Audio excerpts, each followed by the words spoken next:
बार की बात है, एक गांव में बल्लू नाम का आदमी रहता था। एक दिन अचानक से उसकी तबीयत खराब हो जाती है। हाय मर गया। अरे अरे कोई है? अरे भाई बचाओ, मेरे सीने में बहुत ही दर्द हो रही है रे। हाय कोई है? अरे कोई मेरी मदद करो। तभी राघव और ललिया उसके घर के आगे से गुजर रहे होते हैं। तभी उन्हें बल्लू के चीखने की आवाज सुनाई पड़ती है। अरे भाई ललिया, लगता है बल्लू किसी परेशानी में है। चलो हमें उसकी मदद करनी होगी। फिर वो दोनों भागते हुए उसके घर जाते हैं। वहाँ बल्लू अपने बिस्तर पर लेटा हुआ होता है। अरे बल्लू भाई, क्या हुआ? काहे इतना चिल्ला रहे हो भाई? अरे मर गया रे भाई, मेरे सीने में बहुत ही दर्द हो रहा है। मुझे जल्दी से अस्पताल ले चलो, नहीं तो मुझे दिल का दौरा पड़ सकता है भाई। अरे बेवकूफ, इतना शोर मत मचा। तुझे कोई दिल का दौरा नहीं पड़ने वाला। अभी तो तू सिर्फ जवान है भाई। तूने कुछ उल्टा सीधा खा लिया होगा, थोड़ी सी गैस बन गई होगी सीने में। कुछ नहीं होगा, थोड़ा सब्र कर, सब ठीक हो जाएगा। चल राघव, कुछ नहीं हुआ, हम चलते हैं। फिर इतना बोलकर वो दोनों वहाँ से चल देते हैं। उन्हें जाता हुआ देख बल्लू जोर जोर से चिल्लाने लगता है। हाय हाय मर गया रे। हाय मुझसे सांस नहीं ली जा रही। अरे कोई मुझे बचाओ रे, अब मैं नहीं बचने वाला। हाय मुझे दिल का दौरा पड़ गया रे, कोई मुझे बचाओ। भाई ये ऐसे नहीं मानेगा, हमें इसे अस्पताल लेकर जाना ही होगा। फिर वो दोनों बल्लू को उठाकर उसे बैलगाड़ी की तरफ ले जाने लगते हैं। बल्लू भाई अब शांत हो जाओ और घबराओ नहीं, हम तुम्हें अस्पताल लेकर जा रहे हैं। अरे लाश मिटो, तुम तो मुझे अकेला छोड़कर जा रहे थे। अगर मुझे कुछ हो जाता तो। फिर वो तीनों कुछ देर के बाद गांव के अस्पताल में पहुंच जाते हैं।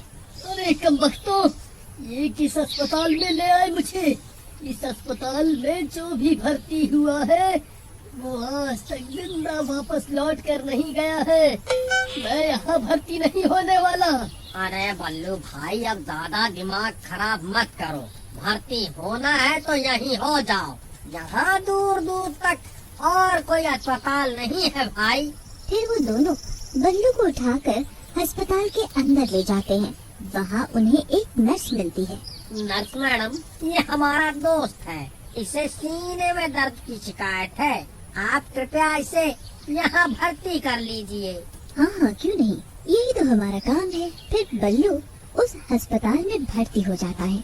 उस अस्पताल में उसके अलावा कोई भी मरीज नहीं होता।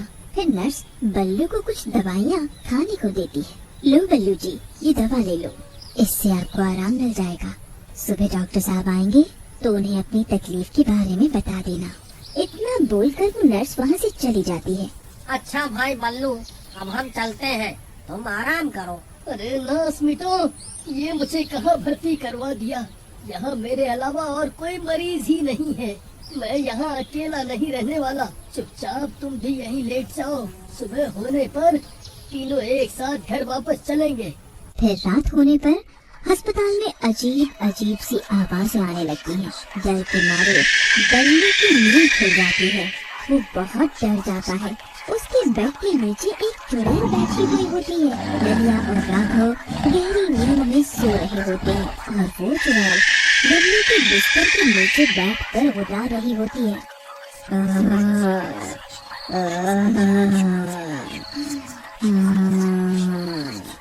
अरे मर गया रे, ये कैसी अजीब अजीब सी आवाजें हैं भाई? मुझे तो पहले से ही इस अस्पताल पर शक था, अब क्या करूं? अरे लाश मिटो, उठो जल्दी उठो, घोड़े बेचकर सो रहे हो क्या?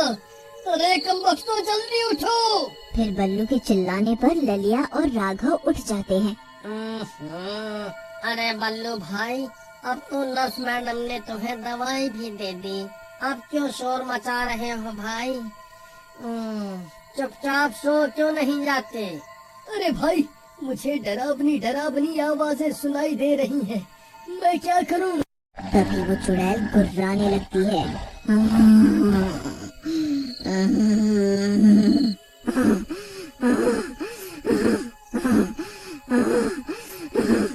अरे मर गए रे, ये कैसी आवाजें हैं भाई? ये तो कोई चुड़ैल की आवाज लगती है भाई। जी नर्स मैडम, आप कहाँ हैं?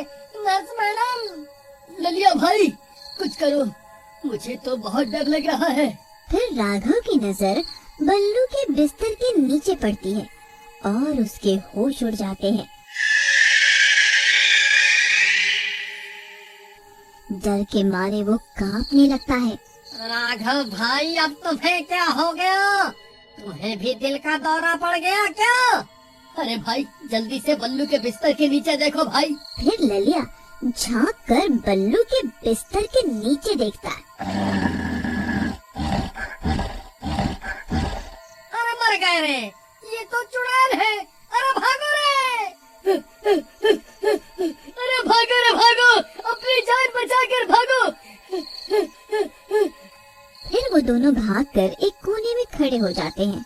अरे लाश मिटो, ऐसा क्या देख लिया मेरे बिस्तर के नीचे? अरे बल्लू भाई, तुम्हारे बिस्तर के नीचे तो एक चुड़ैल बैठी हुई है। अरे मर गया रे। आई मम्मी, बचाओ, मैं कहाँ जाऊँ? अरे भाई, मुझे बचाओ।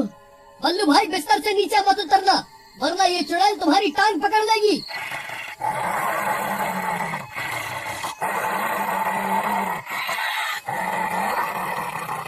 हाय रे, ये मैं कहाँ फंस गया रे? हाय, आज मैं नहीं बचूंगा। हाय, अरे नर्स जी, आप कहाँ हैं? जल्दी आइए नर्स जी, ओ नर्स जी। तभी वो चुड़ैल बिस्तर के नीचे से निकल जाती है। वो नर्स ही चुड़ैल होती है। क्या हुआ बल्लू जी, आपने मुझे बुलाया? अरे मर गए रे बल्लू भाई, ये नर्स मैडम तो चुड़ैल निकली। नर्स जी, कुछ नहीं हुआ। मैंने आपको कब बुलाया? मैं तो ठीक हूँ। भला मेरी इतनी हिम्मत कहाँ जो मैं आपको इतनी रात गए परेशान करूँ। मुझे तो लगा आपने मुझे पुकारा है। नहीं नर्स जी, आपने जो मुझे दवाई दी थी उससे मैं बिल्कुल ठीक हो गया हूँ। अब आपको मेरे लिए परेशान होने की कोई जरूरत नहीं है। अब आप भी आराम कर लीजिए। ठीक है बल्लू जी, मैं यहीं बाहर ही हूँ। आपको कोई भी तकलीफ हो तो आप मुझे बुला लेना। जी ठीक है नर्स जी। अरे नर्स बेटो, मेरा मुंह क्यों देख रहे हो? जल्दी पीछे के रास्ते से निकालो। मैंने तो पहले ही कहा था, ये अस्पताल ठीक नहीं है। फिर वो तीनों पीछे के दरवाजे से भागने लगते हैं। अरे भागो रे, अपनी अपनी जान बचाकर भागो। ये तो भूतिया अस्पताल निकला। अरे भागो रे, अपनी अपनी जान बचाकर भागो। अरे भागो रे भागो, अपनी जान बचाकर भागो। फिर वो तीनों उस अस्पताल से अपनी जान बचाकर भाग जाते हैं। तभी उस चुड़ैल को उनकी आवाज़ें आ जाती है और वो भी उनका पीछा करने लगती है। तभी बाहर दिन निकल आता है और वो चुड़ैल सूरज की रोशनी की वजह से अस्पताल से बाहर नहीं निकल पाती। अरे बच गए रे, बच गए। आज तो बाल बाल बचे भाई। मैं तुम्हें नहीं छोड़ूंगी। एक बार रात तो होने दो, फिर तुम्हें मजा चखाऊंगी। मेरे अस्पताल से कोई भी मरीज आज तक जिंदा नहीं लौटा है। तुम भी नहीं बचोगे। तुम भी नहीं बचोगे। अरे ललिया भाई, ये चुड़ैल हमें नहीं छोड़ेगी भाई। डरो मत भाई, ये सूरज की रोशनी में अस्पताल से बाहर नहीं आ सकती। चलो, हमें अभी यहाँ से निकलना होगा। फिर वो तीनों किसी तरह वापस अपने गांव आ जाते हैं और फिर कभी भी उस अस्पताल की तरफ पलट के नहीं जाते। क्यों भाई बल्लू, कोई तकलीफ हो तो तुम्हें उस अस्पताल में भर्ती करवा दे भाई। अरे कमबख्त, ज्यादा मजाक मत